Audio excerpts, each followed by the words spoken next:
Hello, Lisa. How you doing? Hey Nate, I'm awesome after a long weekend and fall is technically here. Maybe Technically here. I mean, temperatures have technically. dropped. Labor Day has passed. Yep. Labored on Labor Day, which is great. But we consumed some content that we actually wanted to talk about today, which was awesome. So, why we use the term balance, and oftentimes we do that in an environment or to maybe create excuses for ourselves, or even perhaps to claim that we want what somebody else has, or we at least perceive what somebody else has. And so today we're really going to talk about balance, how we can think about that ourselves, apply it to our own life, because to me, at least, that term is different for everybody. It's all about perception. It's all about individual environments and our own realities. But since you brought it to the table, I'd love to kind of hear where your thoughts were at. Yeah. I, this is such a fascinating topic for me, the whole topic of balance. And you and I listened unknowingly to the same podcast episode talking about balance. And a couple of things struck me, and I know you have a different perspective because we hear things differently, but one is, how we define balance. And I do feel like there's this push from the powers that be, if you will, that balance is an equal opportunity of work, fun, family, all the things. And we're expected to be this cookie cutter of balance from person to person to person. And then we've achieved balance. And what I was thinking about was, I don't think that's true. Number one, we are all built differently. So different things are important to us, just like we have different hair color, different things take more work for some people than for others.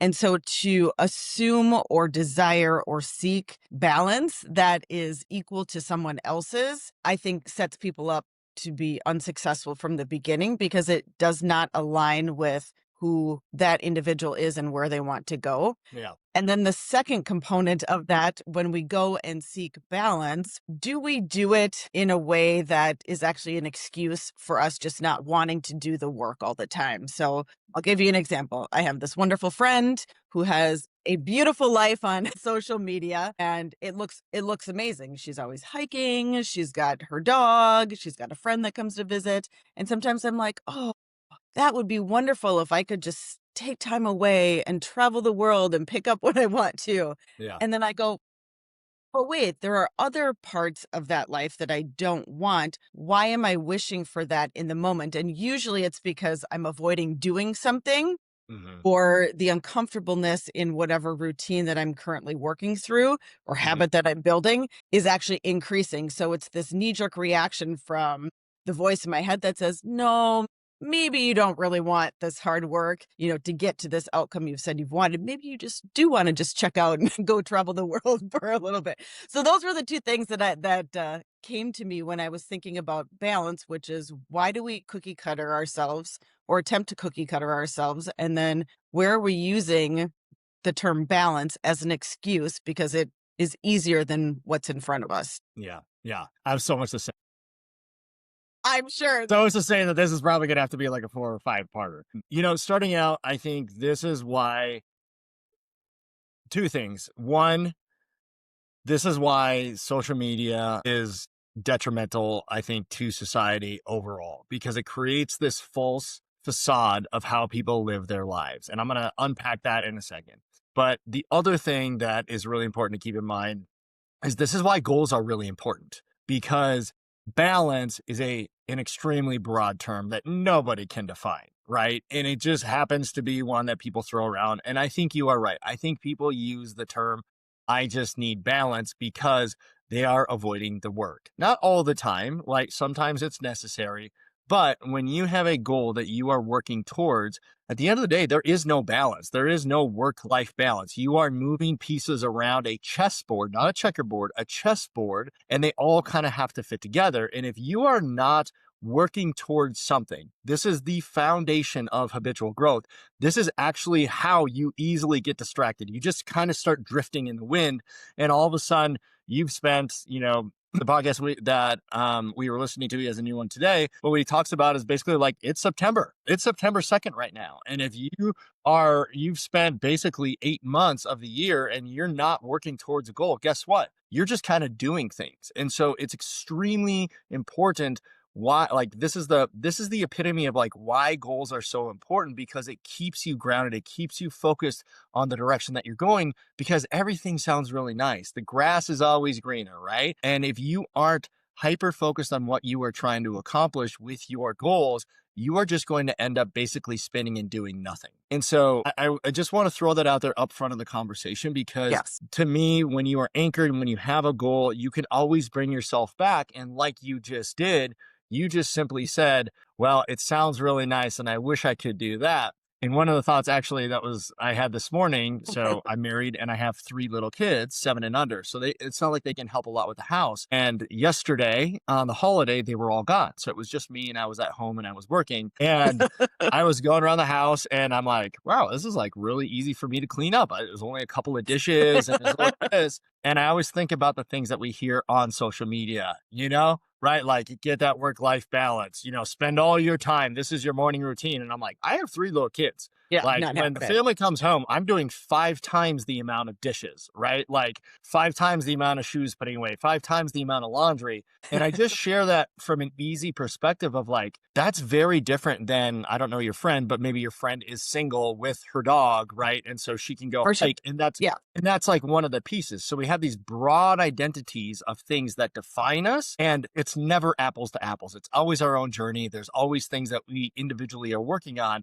And so perception is really important to nail down for ourselves, again, towards that goal, instead of just saying, well, they have this thing and this is what I see, this little glimpse of life that completely doesn't even apply to ourselves. Right. Yeah, absolutely. And that's where I want people to go with this conversation is balance is very individual, and I would even argue that balance is not the correct word. We each have our own journey and the goals that we're working on, and there are going to be different levels of sacrifice, hard work, and reward that come along through our individual journeys. And so when we're looking and we start to float into that zone of I just feel like I need more balance, or well, their life looks so amazing. They must be so balanced. I must be doing something wrong. It's important to remember that that is just a mind perception that you have of someone's life from the outside looking in. And one, is probably not actually reflective of what's really going on.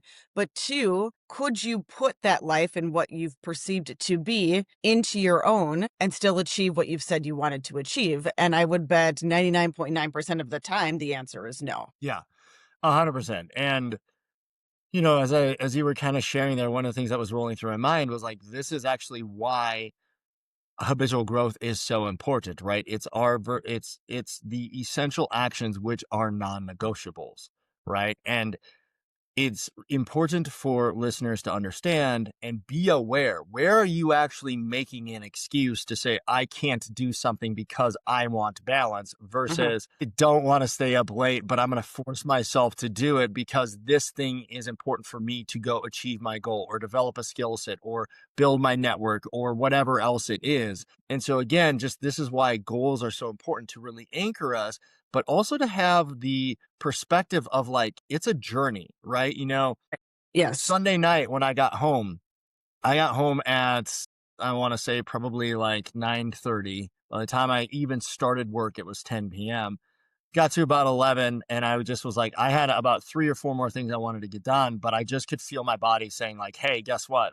Time to go to bed. And it wasn't like I was giving up on the excuses, but it was, if you don't go to bed now, you've got a packed day tomorrow. I was interviewing people for the business. I'm not going to show up to my best. And I chose to make the decision. Now, I don't always choose to make that decision. Sometimes I choose to stay up late because it's important for me. But when you have things like a tool like habitual growth in our mobile application, and you're writing down essential actions, they become non-negotiable. So it removes the excuses that you Yeah. make for yourself, because you're 100% committed to getting those several things in that day before you go to bed. Yeah, I want to touch on the essential actions component and why it's so important as you work towards your goals and define balance in your own life, because a lot of people, and I think you and I have probably been guilty of this at some capacity over the years, is looking at someone else's routine. So let's say there are highly successful people that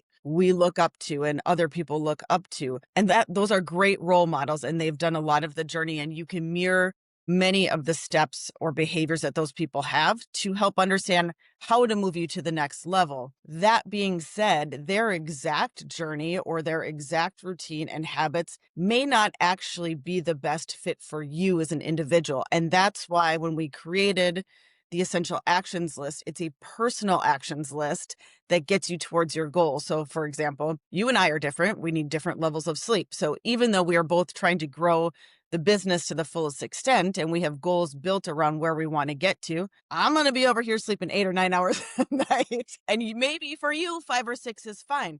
But if I tried to mirror exactly your daily routine, by the end of the week, I would probably be laid out in bed with some sort of weird virus that I've now contracted because my immune system is tanked, right? So, silly example, but I think it's really important to keep in mind is you can look up to someone, you can mirror their goals or their journey, but Mhm, keep that holistic view of what works for you and build those essential actions on what is going to move you forward leaps and bounds faster mhm. instead of getting caught up in I have to do this and this because that is what that person did and there's no in between. Yeah, 100%.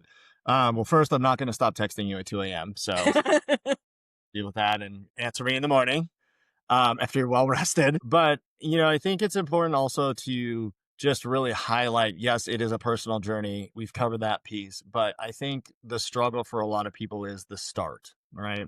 And not to overly plug habitual growth, but like literally that is the purpose of the app is to get people to really move into action, to start the process, whatever you are working towards. That's why it is personal. That's why we have the essential action because it is so hard to start momentum, right? If you use the example that I think most people have seen where it's like getting a wheel to start turning, Yeah. right? Let's say, imagine this gigantic wheel in front of you.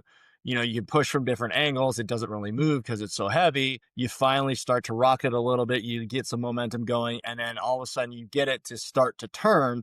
It's a lot easier then to keep it going, right? You're using that momentum to continuously push it forward. The same thing happens in our life. It doesn't mean everybody's going down the same path. It doesn't even mean you're going to be focused on the same thing, a month, 2 months, 3 months from now. But what you end up doing is you start to realize over time, hey, it's not a sacrifice of balance.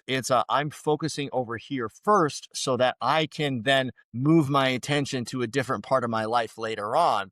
And so it is this game of chess, as I kind of highlighted earlier. You got all these different pieces on the board and they all require attention. My family requires attention.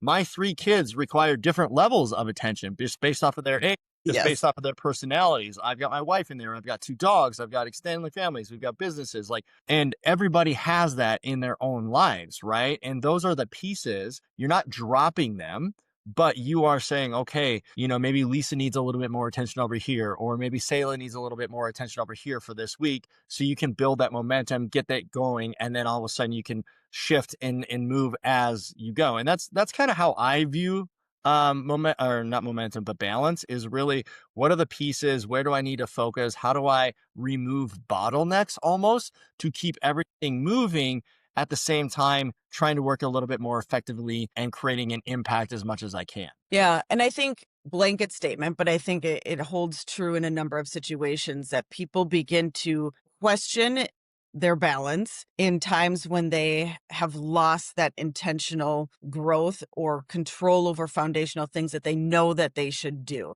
Mhm, And so to your point, like what are all the chess pieces on the board? Which ones need to move now because there is something that is a higher priority or it's attributed to a goal that you are actively working towards and which ones can stay put.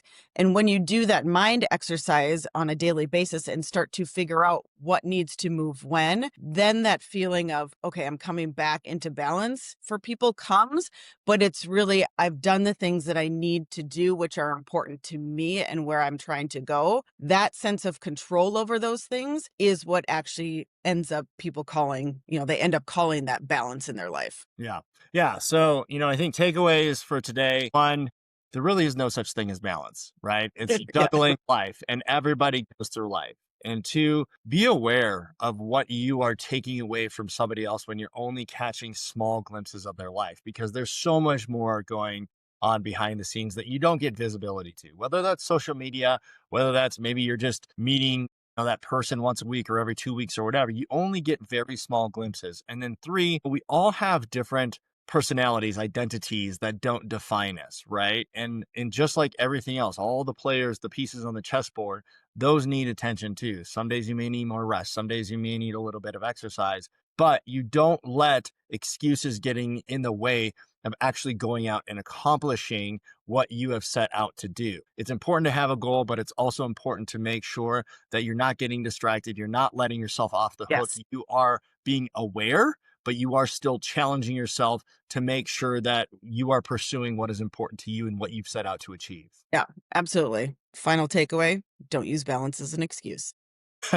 Love that there. All right. Well, everybody listening, please let us know what you think. If you've got a comment, if you've got additional thoughts or questions, please drop it in the feed below, and we'll look forward to seeing you next time. All right. All right. Good to see you, Thanks, Nate. Lise. Bye. Yep. Bye. Hey, thanks for being here. If today sparked something in you, don't let it stop here. Hit subscribe so you don't miss any future episodes from Habitual Growth. When you subscribe, you'll constantly be in the know and always feeling your growth. Plus, by subscribing, you'll also help us reach more people who are looking to change their lives for the better. If you're ready to take real next steps towards becoming the person you were created to be, download the Habitual Growth app today. It's free to start, and it's built to help you take daily, doable actions towards a better you, mentally, physically, financially, and spiritually. You can also visit us at habitualgrowth.com to explore more about the brand and learn more about the app. As always, you can also send us an email at info@habitualgrowth.com or sign up for our newsletter if you have any questions, you need support, or you just want to share how your journey is going. We absolutely want to hear from you. So remember, at Habitual Growth, we believe that the most important investment you'll ever make is in yourself. And as the saying goes, the biggest room in the world is the room for improvement. So get out there, start taking some action, and we'll see you next time.